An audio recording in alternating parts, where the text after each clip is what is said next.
Hello students. तो आज हमारा टॉपिक है न्यूमेरिकल इंटीग्रेशन। ये एक मतलब न्यूमेरिकल एनालिसिस का एक पार्ट है। न्यूमेरिकल एनालिसिस न्यूमेरिकल एनालिसिस का एक पार्ट है। तो उसमें हम सबसे पहले स्टार्ट कर रहे हैं न्यूमेरिकल इंटीग्रेशन। न्यूमेरिकल इंटीग्रेशन जो हम देखेंगे वो दो मेथड यहाँ पर काम मिलेंगे हम। सबसे पहले Simpson's Simpson's Simpson's method and दूसरा ट्रेपेजॉइडल। तो ये दोनों मेथड आज हम यहाँ पर अपने इस वीडियो के अंदर कवर करने की कोशिश करेंगे ना। तो न्यूमेरिकल इंटीग्रेशन देखो बहुत सिंपल है। जैसे सिंपल इंटीग्रेशन जैसे हम जैसे सामान्य विधि से अगर हम ये अगर इसको इंटीग्रेट करना चाहें 1 से 3 तक, तो सिंपल क्या हो जाएगा, x3 की पावर अपॉन 3 और ये 1 से 3 27 माइनस 1 अपॉन 3 यानी कि 26 अपॉन 3। तो एक सिंपल इंटीग्रेशन है, लेकिन ये इंटीग्रेशन हमें कोई एक्सप्रेशन के अकॉर्डिंग, जब हमारा जो फंक्शन है उस फंक्शन की वैल्यू अगर हम x के सभी वैल्यू पर यानी कि x की हर एक मान पे, x के प्रत्येक मान पर ज्ञात है ना। यानी कि जो हमें एफ ऑफ एक्स दिया हुआ है, फंक्शन जो दिया हुआ है वो x की हर एक वैल्यू के लिए यदि हम उसकी वैल्यू पता है, तब हम यहाँ पे ये कॉन्टिन्यूस इंटीग्रेशन का यूज कर सकते हैं। मतलब यहाँ पर ये इंटीग्रेशन जो होता है उन फलनों के लिए होता है या उन फंक्शंस के लिए होता है जो कि कॉन्टिन्यूस होते हैं, सतत होते हैं, है ना। यानी कि उनकी वैल्यू x के प्रत्येक मान पर यदि हमें पता हो। लेकिन यदि हमें फंक्शन स्टैटिस्टिकल फॉर्म में दिया हो यानी कि डिस्क्रीट फॉर्म में दिया हो, हमें x एफ ऑफ एक्स की वैल्यू x के सभी मान पर प्राप्त नहीं है, बल्कि x की कुछ स्पेशल यानी कि कुछ डेफिनेट वैल्यूज पर ही हमको इसकी वैल्यूज पता है, किसकी, एफ ऑफ एक्स की। उस वाले केस के अंदर हम किसका उपयोग करते हैं, न्यूमेरिकल इंटीग्रेशन का। ठीक है, तो हम जब एग्जांपल यहाँ पर देखेंगे तब इससे और ज्यादा क्लियर हो जाएगा कि यहाँ पर न्यूमेरिकल इंटीग्रेशन वगैरह में किस प्रकार से काम आएगा।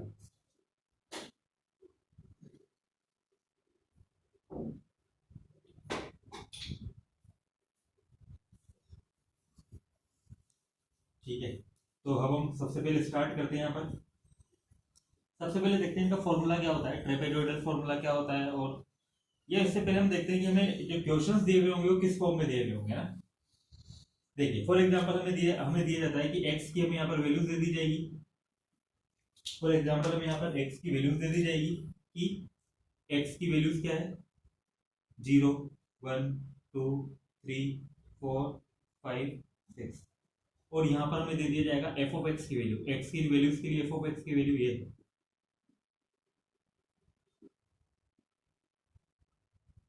इस तरह से यदि हमें वैल्यूज दे दी जाए और हमें कहा जाए कि अब हमें यहाँ पर क्या करना है, एफ ऑफ एक्स का इंटीग्रेशन करना है 0 to 6, तो ये वैल्यू क्या होगी। तो ये हमें पता करना है कि एफ ऑफ एक्स का 0 से 6 तक जो इंटीग्रेशन करने पर हमारे पास वैल्यू क्या आएगी, तो वो चीज हमको यहाँ पर देखनी है ना। तो इस फॉर्मेट में हमें दिया जाएगा। तो यहाँ पर देखिए, यहाँ पर हमें कैसे पता चलेगा कि यहाँ पर हमें ये न्यूमेरिकल इंटीग्रेशन वाला पार्ट लगाना है, क्योंकि देखने से हमें पता लग रहा है कि x की हमें यहाँ पे डिस्क्रीट वैल्यू दी हुई है। मतलब एफ ऑफ एक्स की जो वैल्यू है वो हमें x इक्वल टू 0 पे पता है, 1 पे पता है, लेकिन 0 और 1 के बीच में जो हमारे इनफाइनाइट नंबर ऑफ पॉइंट्स आएंगे वहां पर हमें एफ ऑफ एक्स की वैल्यू नहीं पता है ना। तो जब हमें डिस्क्रीट फॉर्म में एफ ऑफ एक्स दिया हुआ हो तो उस टाइम अगर हमें इंटीग्रेशन करना हो तो वहां हम न्यूमेरिकल इंटीग्रेशन का उपयोग करते हैं। तो इस फॉर्मेट में आपको क्वेश्चन दिया जाएगा, या दूसरा फॉर्मेट भी हो सकता है, सिंपल है ना। सिंपल आपको क्वेश्चन में ये दे दिया जाए ना, सिंपल आपको क्वेश्चन दे दिया जाए कि हमें क्या करना है, 0 to 6 तक इंटीग्रेट करना है इसे। लेकिन इसके साथ ही वो क्या मतलब ये क्या मतलब इसके साथ ही क्वेश्चन में ये भी इंक्लूडेड है कि यहाँ पर हमें ट्रेपेजॉइडल मेथड का उपयोग करना है ना, ट्रेपेजॉइडल मेथड्स का उपयोग करना है। ठीक है, ये इंटीग्रेट करने के लिए हमें किसका उपयोग करना है, ट्रेपेजॉइडल मेथड का। यदि क्वेश्चन में वो स्पेसिफाई कर देता है तो हमें सिंपल न्यूमेरिकल इंटीग्रेशन का उपयोग करना है, जिस भी मेथड के लिए वो हमें बोलता है। ठीक है, तो यहाँ तक ठीक है। तो अब हम एक एक करके दोनों के लिए फॉर्मूला देखते हैं कि यहाँ पे फॉर्मूला क्या आता है ना। तो यहाँ पर सबसे पहले देखिए, सबसे पहले यदि हम बात करें ट्रेपेजॉइडल मेथड की,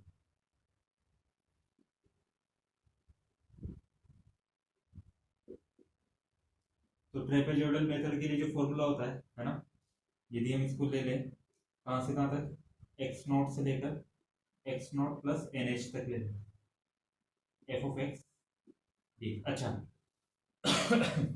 ट्रेपेजॉइडल मेथड या सिम्पसन मेथड दोनों को यूज में लेने के लिए हमें पता होना एक एक कंडीशन ये है कि जो x की वैल्यू दी हुई होनी चाहिए वो x की वैल्यू क्या होनी चाहिए, इक्वी डिस्टेंस पर होनी चाहिए। यानी कि फर्स्ट वैल्यू अगर x नॉट है तो अगली वैल्यू कितनी है, x नॉट प्लस h पर दी हुई है, फिर अगली value x not plus 2h पर दी हुई है, फिर अगली value x not plus 3h पर दी हुई है। इसी तरह से nth जो वैल्यू है या nth plus 1 n plus 1th जो आपकी वैल्यू है वो दी हुई है यहाँ पर। तो यहाँ पर देखिए ये सभी जो पॉइंट दिए हुए हैं एक्स के, ये जो एक्स की जो सारी वैल्यू दी हुई वो इक्वी डिस्टेंस है। जैसे इस और इसके बीच में डिफरेंस कितना एच का, इसके और इसके बीच में डिफरेंस कितना एच का, फिर इसके बीच में एच का। ऐसे ही कोई भी दो मतलब कॉन्जिक्यूटिव जो वैल्यूज है हमारे पास या मतलब एडजेसेंट वैल्यूज है उनके बीच में डिफरेंस कितने का, एच का। तो ये कंडीशन हमारी फुलफिल होनी चाहिए कि एक्स की वैल्यू किस फॉर्म में दी हुई होनी चाहिए, इक्वी डिस्टेंस के रूप में दी हुई होनी चाहिए, तब जाकर हमारे यहाँ पर ये मेथड हम यहाँ पर काम में ले सकते हैं। तो फॉर्मूला क्या बनेगा, तो यहां पर ये बन जाएगा हमारा कितना बराबर h जो भी हमारा इक्वी डिस्टेंस का जो डिफरेंस था दो x की दो वैल्यूज के बीच का जो डिफरेंस था वो, और फिर हम यहां पर बोलेंगे f of x not plus f of x not plus nh। यानी कि सबसे मतलब x की इनिशियल वैल्यू के ऊपर जो फलन की वैल्यू होगा और x की जो फाइनल वैल्यू है उसके ऊपर फंक्शन की जो वैल्यू है वो दोनों का हम क्या कर देंगे समेशन, और इसके अलावा जितनी भी टर्म्स आ रही है उन सबको 2 से मल्टीप्लाई करके हम ऐड कर देंगे। यानी कि f of x not plus h plus f of x not plus 2h, और ये कहाँ तक ऐड होगा plus f of x not plus n minus 1h तक, क्योंकि x not plus n h तो यहाँ पर हम मतलब कंसिडर कर चुके हैं ना। तो ये फॉर्मूला बनेगा। इसी को हम सिंपल वे में अगर यदि रिप्रेजेंट करें एफ ऑफ एक्स नॉट को मैं सिंपल लिख सकता हूँ वाई नॉट, ठीक है, और f of x not plus n h को मैं लिख सकता हूँ वाई एन, ठीक है, फिर प्लस ट्वाइस मल्टीप्लाई करना है किससे, y1 y2 और कहां तक जाएगा ये yn माइनस 1 तक। तो ये इसका फॉर्मूला है किसका, ट्रेपेजॉइडल मेथड के लिए। तो हमें क्या काम करना है, जो भी आपको x की वैल्यू दी हुई है उसमें जो इनिशियल वैल्यू है उसके ऊपर जो फंक्शन की वैल्यू होगी यानी कि y नॉट, और फाइनल वैल्यू जो दी हुई है हमारी x की यानी कि x not plus n h, उसके ऊपर फलन y की वैल्यू y n या f of x not plus h. तो इनिशियल और फाइनल वैल्यू को हम सम कर देंगे, और बाकी इसके अलावा जितनी भी हमारे पास y की वैल्यूज है या फलन की वैल्यूज है, फंक्शन की जो वैल्यूज है उन सबको सिंपली ऐड करके 2 से मल्टीप्लाई कर देंगे, और ओवरऑल बाहर किससे मल्टीप्लाई करेंगे, h से। और h क्या है यहाँ पे, x की जो दो क्रमागत या दो मतलब कॉन्जिक्यूटिव जो वैल्यूज है उनके बीच का जो डिफरेंस है ना, जो इक्वी डिस्टेंस डिफरेंस है वो हमारा क्या है h। तो ये दो ट्रेपेजॉइडल मेथड के लिए फॉर्मूला हो गया ना। अब इसी प्रकार से हम सिम्पसन्स के लिए भी यानी कि सिम्पसन्स मेथड के लिए देखते हैं फॉर्मूला। सिम्पसन्स मेथड के लिए क्या फॉर्मूला होगा ना, तो यहां पर देखिए अब हम बात करते हैं सिम्पसन्स मेथड के लिए। पहले हम यहाँ पे फॉर्मूला देख लेते हैं, फिर यहाँ पर उसके बाद हम फिर एक मतलब एग्जांपल ले लेंगे यहाँ पर, है ना। अब हम बात करते हैं सिम्पसन्स